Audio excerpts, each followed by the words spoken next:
Unforgiveness in relationships is like collecting stones. The more stones you collect, the heavier this relationship becomes to carry.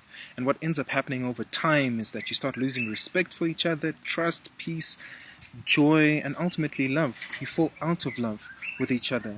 Now, forgiving and forgetting in the context of general relationships, your friendship relationships and your family relationships, that's something completely different, because no matter what happens at the end of the day, everybody's going home to deal with their own issues and their own lives. And you know what, maybe in the process of time will heal all wounds, and you'll go back and find old friends and make it work, or go back to your family and make things right. But forgiving and forgetting in the context of marriage and long-term relationships, now that's something completely different. And what makes it so crazy is the fact that I'm coming home to you. I'm coming home to you. You're the person that I should be running to. The very same person that I should be running to is the person that I want to run away from. The very same person who's brought me so much joy and made me so happy is the very same person that's breaking my heart.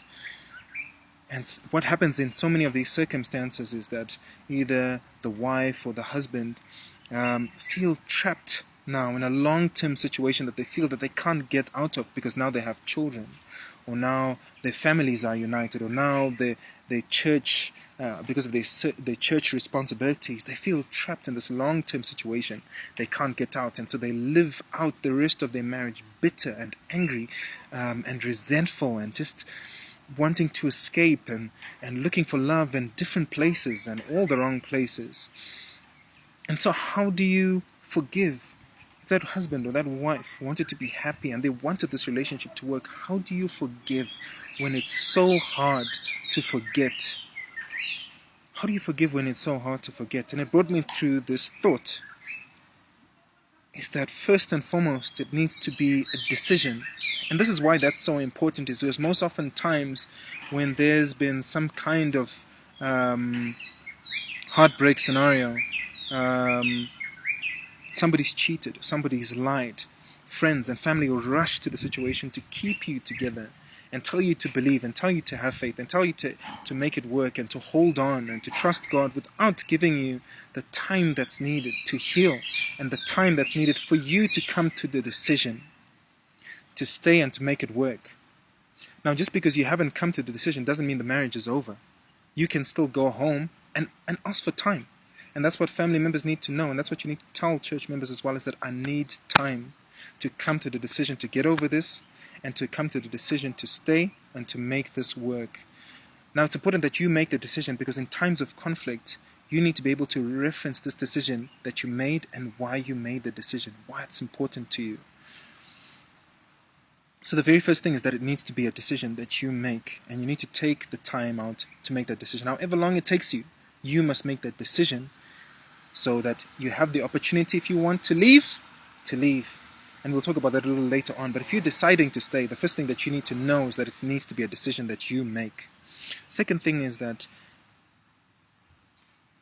if this marriage is going to be happy and it's going to be long-term and it's going to be successful, and you're going to be happy with each other and find your friend again and love your friend and trust each other completely, it needs to be a gift.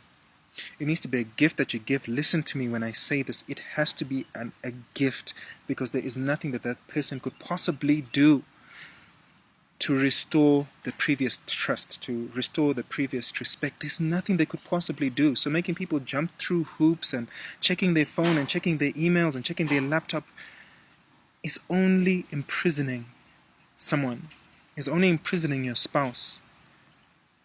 You're putting them in prison and you're not making them feel loved, and that's not going to a good place. It's not going to make things better again to do all of these things. It has to be a gift.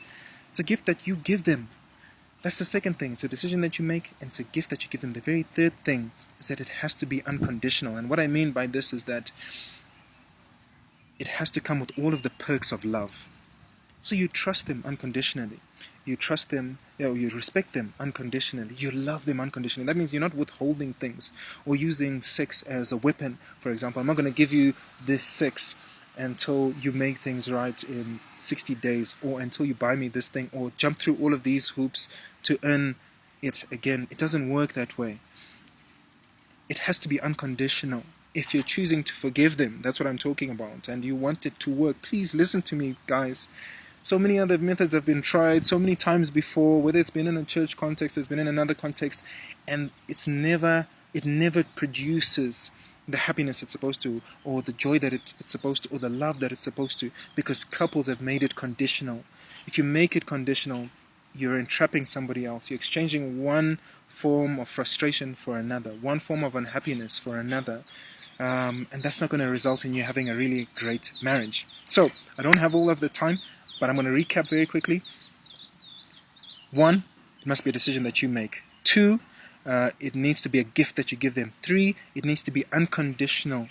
Unconditional. All of the perks of marriage need to be restored if you're wanting to forgive them and to move on to a happy marriage. Now here's a great idea: is if they've got a birthday coming up, or if Christmas is coming up, you can go over and buy them whatever you'd ordinarily buy them: shoes, dress, car, whatever it is. You go to them and you say, hey, listen, happy birthday, I bought this for you. Mwah, sweetie. Happy birthday. But I got a second gift for you. Now, before today, I'm going to be honest with you. I stayed in this marriage, but I really didn't respect you. I stayed in this marriage, but I really didn't love you or trust you when you went out and things like that. But, I've given it some thought, and in all of this time that I've been thinking about it, I realized that I love you and I want this to work, and I'm going to give you the gift of forgiveness. Now this means that I'm no longer going to check your phone, I'm not going to check your laptop or your messages, but I want to give you this gift of forgiveness because I want it to work. But I need you to understand that I can't go through a second heartbreak like you put me through. So I'm not expecting this to happen again, but if that ever happened, I wouldn't be able to stay. I couldn't stay in a circumstance like that. But I don't believe that's what's going to happen. I love you, I forgive you, I want us to be happy. Let's be happy. Let's make this marriage work. Guys, my time is running out. If you've got any other questions, you can always inbox me as usual. But yeah, like, comment, share, and until the next time I see you, guys, if you're gonna forgive, make it unconditional. Make it a gift, make it unconditional. Malcolm Tim signing out. Peace.